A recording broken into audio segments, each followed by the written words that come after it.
শিক্ষাক্ষেত্রে উন্নত পরিকাঠামোর প্রয়োজনীয়তা।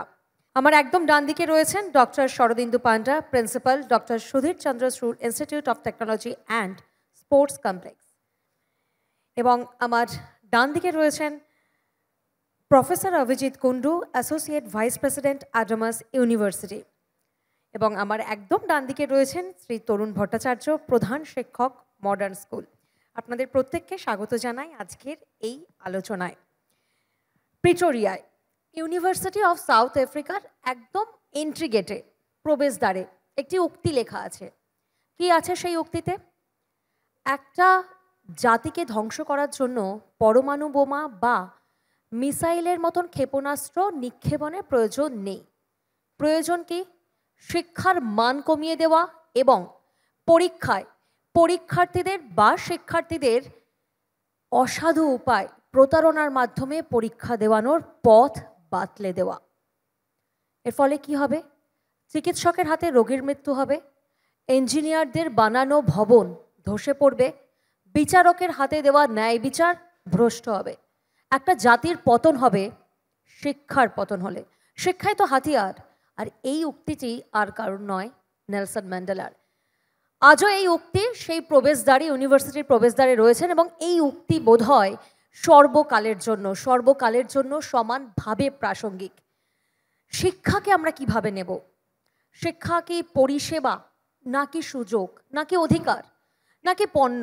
বিভিন্ন বিতর্ক হয়, শিক্ষানীতি আসে, তারপরে বিতর্ক হয়, কিন্তু সব কিছুর শেষে প্রশ্ন দাঁড়ায় যে একজন পড়ুয়ার সাফল্য, বিভিন্ন প্যারামিটার রয়েছে তার উপর, কিন্তু পরিকাঠামো অত্যন্ত গুরুত্বপূর্ণ। আমরা কোথায় দাঁড়িয়ে, কি কি করণীয়, অনেক প্রশ্ন ঘুরপাক খাচ্ছে। আর তাই তো আজকের এই আলোচনা, শিক্ষাক্ষেত্রে উন্নত পরিকাঠামোর প্রয়োজনীয়তা। আমি প্রথমেই চলে যাব মিস্টার ভট্টাচার্য, তরুণ ভট্টাচার্য, আপনার কাছে। আমরা দেখেছি দেশের জনসংখ্যার বেশিরভাগই গ্রামে বসবাস করেন। প্রান্তিক এরিয়ায় দেশের কোটি কোটি যে পড়ুয়ারা রয়েছেন, সেই পড়ুয়াদের ভরসার এপিসেন্টার হচ্ছে সরকারি স্কুল। সরকারি স্কুলের পরিকাঠামো এই মুহূর্তে কোথায় দাঁড়িয়ে? শিক্ষা একটা খুব ছোট শব্দ, কিন্তু এর অর্থ ব্যাপক। শিক্ষা সমাজের সমস্ত রকম অন্ধকারকে দূর করতে পারে, কুসংস্কারকেও দূর করতে পারে শিক্ষার আলো। তো আমাদের যে শিক্ষা পরিকাঠামোগত ব্যাপারে আলোচনা করার জন্য ডাকা হয়েছে, সেখানে পরিকাঠামো উন্নয়নের দিকে তো নজর দেওয়া দরকারই। যেখানে আমি আপনার প্রশ্ন মতো বলছি, গ্রামীণ স্কুলগুলো, প্রত্যন্ত গ্রামে যেখানে শিক্ষা ব্যবস্থা এখনও অনেক ইয়েতে পিছিয়ে আছে, সেখানে পানীয় জল, খেলার মাঠ, শরীরচর্চা জন্য যে সমস্ত প্রয়োজনীয় সামগ্রী থাকা দরকার, পরীক্ষাগার, ল্যাবরেটরি, কম্পিউটার ল্যাব, সেগুলো এখনো প্রত্যন্ত গ্রামে হয়তো সব জায়গায় হয়ে উঠতে পারেনি। তো সেখানটা শহরি যে স্কুলগুলো, তাদের ক্ষেত্রে হয়তো তারা অনেক উন্নত হয়ে গেছে। তো সেদিকটা হয়তো সরকারকে আরও বেশি নজর দেওয়া দরকার। শিক্ষা খাতে বরাদ্দ বাড়ানো দরকার, যাতে তারা যুবোপযোগী হয়ে উঠতে পারে। সেই বাচ্চারা শহরের স্কুলের সাথে যারা বাচ্চাদের, তাদের কিন্তু গুণবত্তাটা কিন্তু কম নেই। তারা কিন্তু শহরের স্কুলের সমানই আছে, কিন্তু তাদের ইনফ্রাস্ট্রাকচারের অভাব তো আছেই, এবং সেটাকে আরো আমরা ইচ্ছা করলে পারি তাদের স্বাস্থ্য সচেতনা, হেলথ দিকে আমাদের নজর রাখতে হবে, এবং টিচারদের স্কিল ডেভেলপমেন্ট করতে হবে সাথে সাথে। না করতে পারলে এই স্টুডেন্ট দিকে তো আরো বেশি।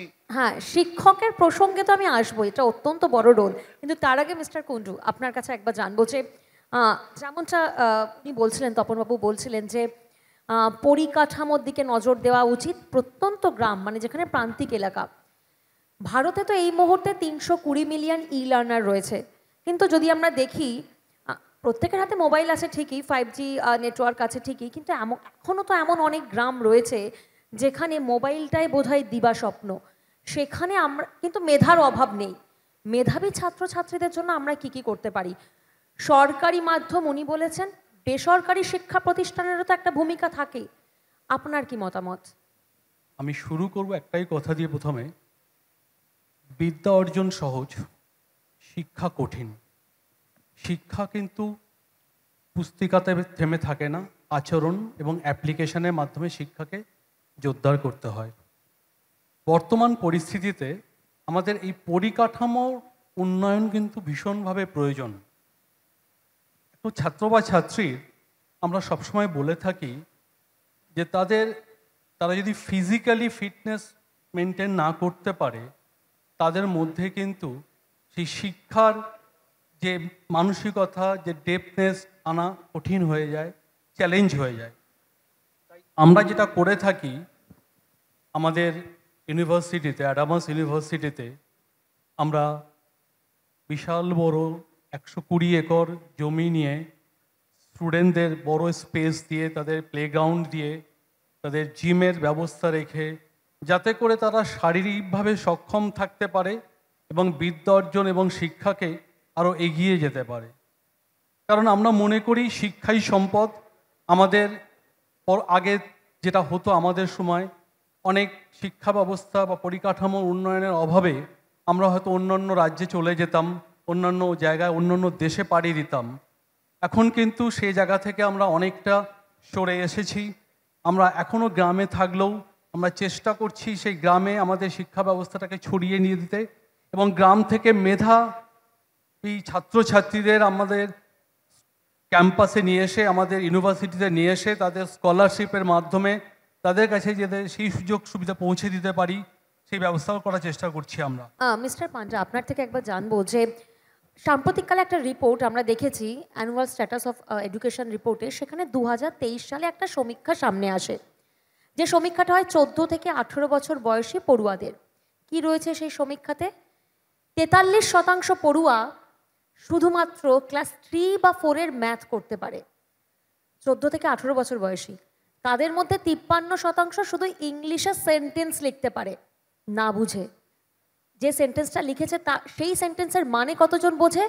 সেই 53-র মধ্যে শুধুমাত্র 26%। মানে পরিসংখ্যানটা কোথাও না কোথাও একটু চমকে ওঠার মতন। আমরা পড়ুয়াদের সাফল্যের জন্য কি কি করতে পারি? এই রিপোর্টটা কিন্তু গ্রামীণ ভারতের। এখনকার যা আমাদের শিক্ষার policy, according to the NEP, national education policy 2020, স্টুডেন্টদের দরকার 360 ডিগ্রি এডুকেশন। শুধুমাত্র বুকিস নলেজ দিয়ে তাদের ওই যেটা আপনি বললেন সেটা আসবে না, তাদের স্কিল বেসড করতে হবে। তো স্কিল বেসড করতে গেলে কিছু স্কিল এনহ্যান্সমেন্ট প্রোগ্রাম রাখা দরকার। তার জন্য প্রয়োজনীয় পরিকাঠামো তৈরি করতে হবে।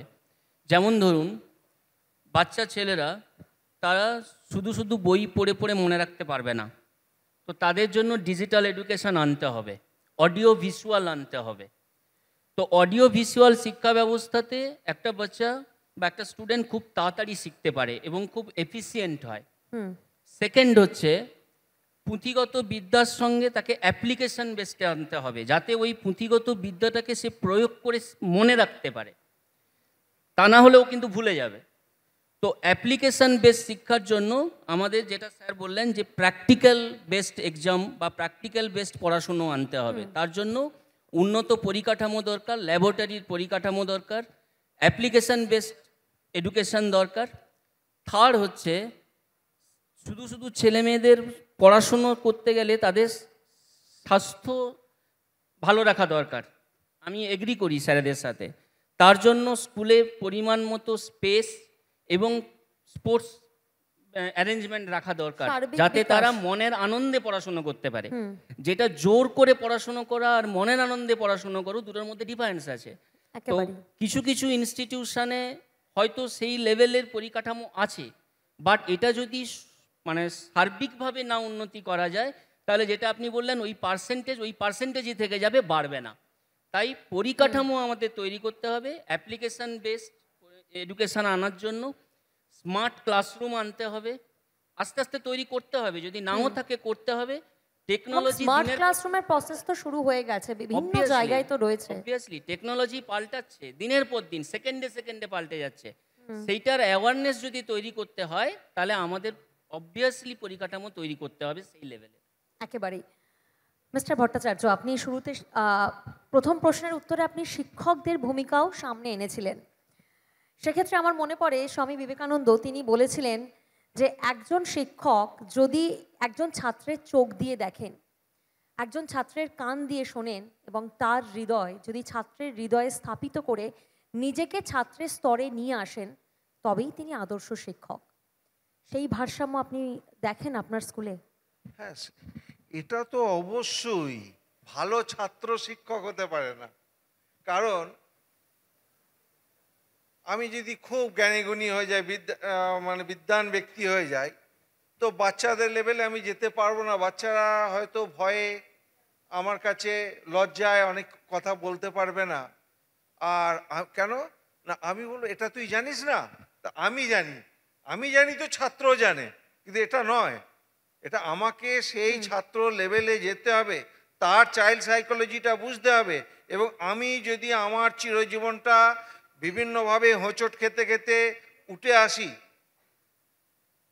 যে আমি তখন তো বুঝতে পারবো, ফিল করতে পারবো যে স্যার আমাকে যখন পড়াতেন আমি এই জিনিসগুলো বুঝতে পারতাম না।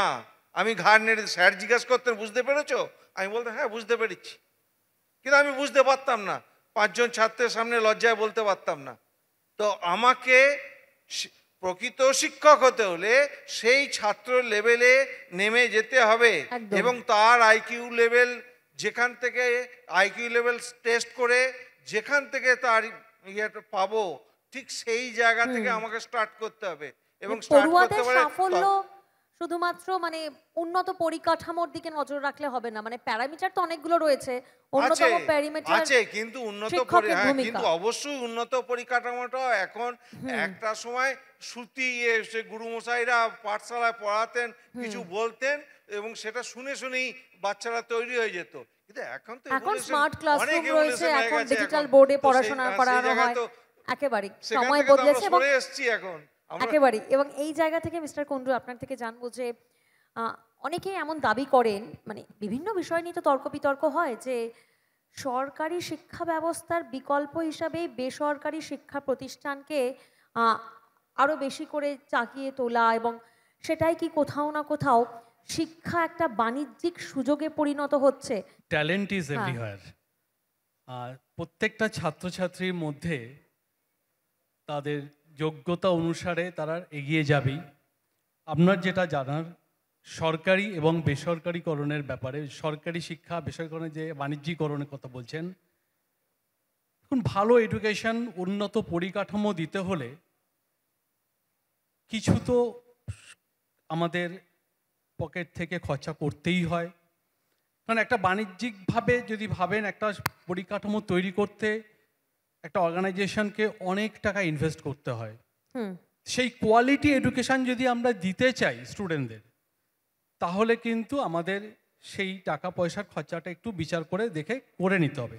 কিন্তু তার সঙ্গে সঙ্গে আমরা এটাও বলি, মেধাবী ছাত্রছাত্রীদের জন্য কিন্তু এই প্রাইভেট বা বেসরকারি যে শিক্ষা প্রতিষ্ঠানগুলো, তাদেরও কিন্তু দরজা খুলে রেখেছে তাদের বিভিন্ন মেরিট টেস্টের মাধ্যমে। তাদের পড়াশুনো করতে কিন্তু কোথাও আটকায় না।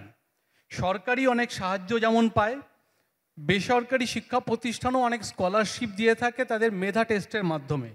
আমাদের অ্যাডামাস ইউনিভার্সিটিতেও কিন্তু অনেক মেধা টেস্ট আমরা নিয়ে থাকি, যেখানে তারা 100% স্কলারশিপও পেয়ে যায় তাদের টিউশন ফিতে।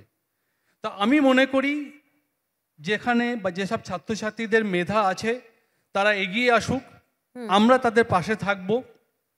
আর এটাও বলি যে স্টুডেন্টদের বা ছাত্রছাত্রীদের কিন্তু স্কিল হতেই হবে, তাদের কমিউনিকেশন স্কিল তৈরি করতে হবে, তাদের ন্যারেটিভ স্কিল তৈরি করতে হবে, মানে নিজেকে স্টোরি টেলিং মাধ্যমে ন্যারেটিভ স্কিল তৈরি করতে হবে, তাদের টেকনোলজিক্যালি স্কিল তৈরি করতে হবে, তাদের যারা টেকনিক্যালি তারা সাউন্ড হয়।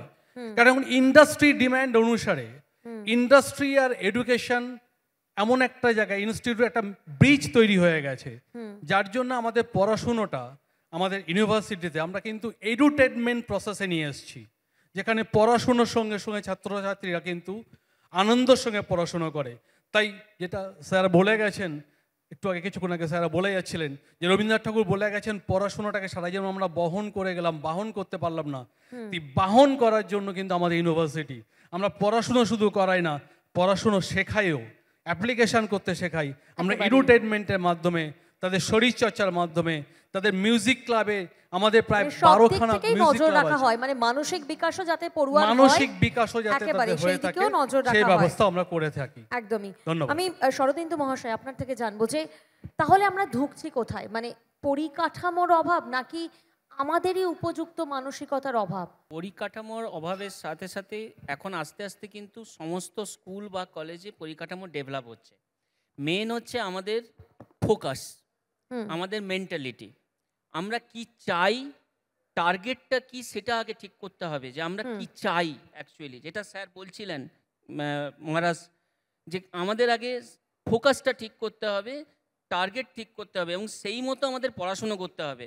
যেমন ধরুন আজকে যদি একটা ছেলে মনে করে যে আমরা টেকনোলজিক্যালি সাউন্ড হব, তাহলে এখন কি কি চলছে, এআই চলছে, মাল্টিমিডিয়া চলছে, আইওটি চলছে, ড্রোন চলছে, রোবট চলছে, তাহলে আমাদেরকে এই জায়গাগুলো দেখতে হবে। যেহেতু আমি একজন ইঞ্জিনিয়ারিং কলেজের প্রিন্সিপাল, তাই আমি একটু ইঞ্জিনিয়ারিং সেক্টরটাতেই বলার চেষ্টা করব, যাদের ইন্টারেস্ট আছে এই সমস্ত দিকগুলোতে, যে সমস্ত কলেজগুলোতে পরিকাঠামো আছে যদি তারা অ্যাফোর্ড করতে পারে। স্যার একটু আগে বললেন অনেক স্কলারশিপের এখন সংস্থান আছে, গভর্নমেন্ট আছে, প্রাইভেট আছে, বহু স্কলারশিপ পায়, তাই money is not the matter now, শুধু একটা ইচ্ছা শক্তি দরকার আর উপযুক্ত পরিকাঠামো বহনকারী ইনস্টিটিউশনে অ্যাডমিশন নিতে হবে, তাদেরকে নিজেদেরকে তৈরি হতে হবে। যেটা স্যার বললেন যে স্কিল বেসড, কোথায় কোথায় স্কিল ডেভেলপমেন্ট করা দরকার সেগুলো বুঝে নিতে হবে এবং সেই মতো যদি তারা তৈরি হয়, আমার মনে হয় অন্য কোনো প্রবলেম হয়ে দাঁড়াবে বলে। শুধু একটাই দরকার, সদিচ্ছা, ইচ্ছে থাকতে হবে স্টুডেন্টদের যে আমি কি করব, সেই মতো এগিয়ে যেতে হবে একেবারে। এবং যে কোনো ব্যবস্থার কার্যকারিতা নির্ভর করে মূলত ইনপুট এবং আউটপুটের উপর। তো এই শিক্ষা ব্যবস্থার ইনপুটটা কি? উদ্যোগ, সরকারি প্রতিষ্ঠান হোক বা বেসরকারি প্রতিষ্ঠান, আর এদিকে আউটপুটটা তাহলে কি? পড়ুয়াদের মান। এই ইনপুট আর আউটপুটের রেশিও যদি ঠিক থাকে সাফল্য আসবে।